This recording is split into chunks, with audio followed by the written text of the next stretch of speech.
Worldwide, cardiovascular disease affects the lives of hundreds of millions. Dedicated CardioNerds everywhere are working hard to fight this global epidemic. These are their stories. Hey CardioNerds family, this is Amit. On behalf of all of us at CardioNerds, we are thrilled to bring to you our Decipher the Guideline series for the 2022 AHA/ACC HFSA Guideline for the Management of Heart Failure. Get ready for short and bite-sized, high-impact, clinical vignette-based questions designed to highlight core concepts based on cutting-edge evidence that are relevant to your practice. The cases we use are hypothetical and created for educational purposes only.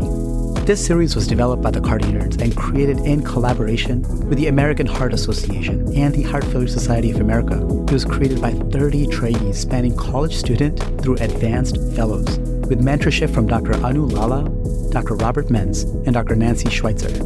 We thank Dr. Judy Bazanson and Dr. Elliot Antman for their guidance along the way. So friends, join us as we get to learn about the heart failure guidelines and beyond from 16 leading faculty experts. And now, let's get nerdy.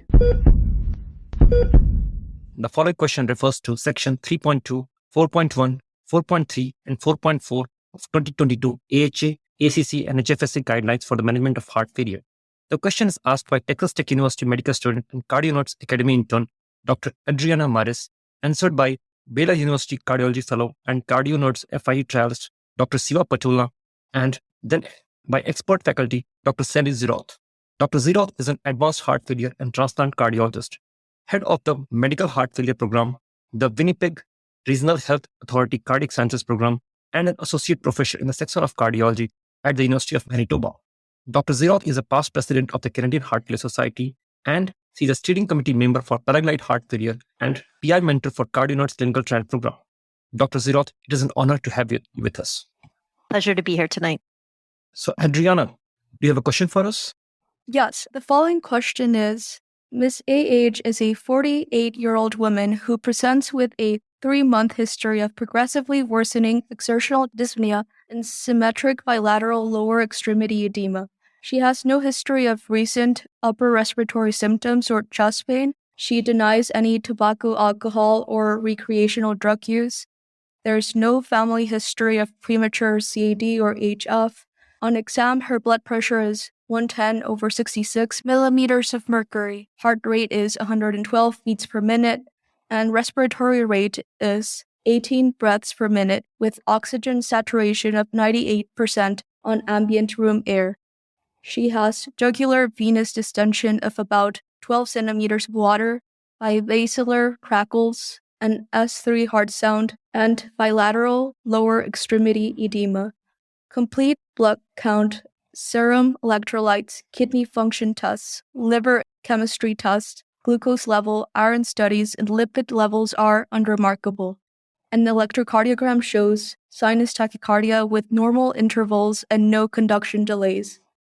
A transthoracic echocardiogram demonstrates a left ventricular ejection fraction of 25%, normal right ventricular size and function, and no valvular abnormalities. Which of the following diagnostic tests has a Class 1 indication for further evaluation? A. Cardiac catheterization.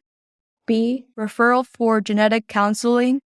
C. Thyroid function studies. Or D. Cardiac MRI. Shiv, based on Ms. A.H.'s profile, what diagnostic tests you think would be best indicating for evaluating heart failure?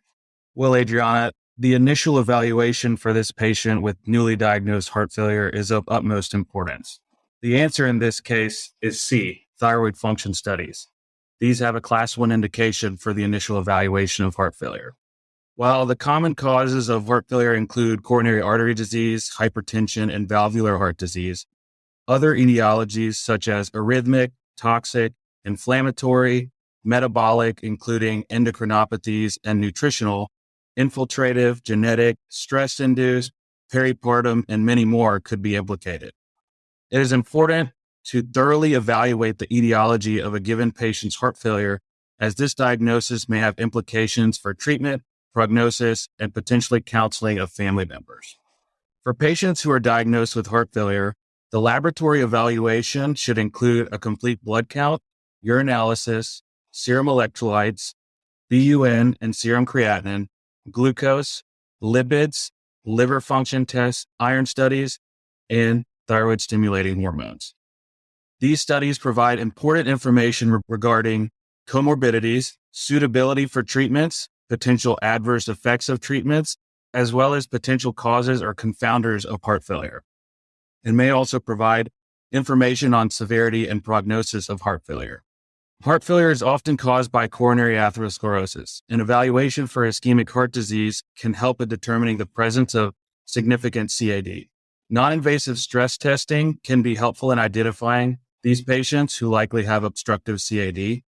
Invasive testing or CT angiography can detect and characterize the extent of CAD.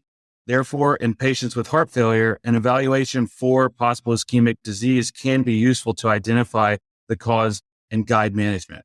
However, this is a Class 2A indication. With regards to genetic counseling, familial cardiomyopathy is increasingly recognized and may be the underlying etiology of patients previously classified as having idiopathic dilated cardiomyopathy. A detailed family history may provide the first clue of a genetic basis. A 3-generation family pedigree obtained by genetic healthcare professionals improved the rate of detection of a familial process as compared with routine care. Furthermore, a family history of cardiomyopathy, as determined by the 3-generation pedigree analysis, was associated with findings of gadolinium enhancement on cardiac MRI and increased major adverse cardiac events. The possibility of an inherited cardiomyopathy provides the impetus for cascade screening of undiagnosed family members, thereby potentially avoiding preventable adverse events in affected relatives by implementation of GDMT and other management that would otherwise not be initiated. Therefore, in patients with cardiomyopathy, a 3-generation family history should be obtained or updated when assessing the cause of the cardiomyopathy to identify a potential inherited disease. In select patients with non-ischemic cardiomyopathy, referral for genetic counseling and testing is reasonable to identify conditions that could guide treatment for patients and family members. Our patient did not identify any family history of cardiomyopathy. With regards to cardiac MRI, it provides non-invasive characterization of the myocardium that may provide insights into the cause of heart failure. Registry data shows that cardiac MRI findings commonly impact patient care management and provide diagnostic information in patients with suspected myocarditis or cardiomyopathy. However, routine screening with cardiac MRI is not recommended. The OUTSMART-HF trial recently demonstrated that routine cardiac MRI use did not yield more specific causes of heart failure than a selective strategy based on echocardiographic and clinical findings. The guidelines, therefore, give a Class 2A recommendation for the use of cardiac MRI in diagnosis and management in patients with heart failure or cardiomyopathy. So, the main takeaway is that while common causes of heart failure include ischemic heart disease, hypertension, and valvular heart disease, a patient presenting with new onset heart failure should receive a complete initial evaluation, including thorough laboratory testing for potentially reversible causes such as thyroid disease or other endocrine, metabolic, or nutritional causes. Dr. Zieroth, what are your thoughts on this case and the approach to the initial evaluation of a patient with newly diagnosed heart failure? Well, it's such an honor to be here, and I feel like there's not much for me to add. That was a very extensive and accurate answer. And as we all know, diagnosing heart failure may not necessarily be straightforward. And our recent ACC, AHA, HFSA heart failure guidelines have within them a beautiful flowchart for the diagnostic algorithm for patients with suspected heart failure. And the assessment includes clinical history, physical exam, EKG and labs, as you featured, and then natriuretic peptides are a key component. If an NT-proBNP is over 125 picograms per mil or BNP greater than 35 picograms per mil, that confirms a heart failure diagnosis. We then often go on to, most traditionally, a transthoracic echocardiogram, which will then quantify ejection fraction. And then if you're dealing with HFrEF, heart failure with mildly reduced ejection fraction, and heart failure with preserved ejection fraction.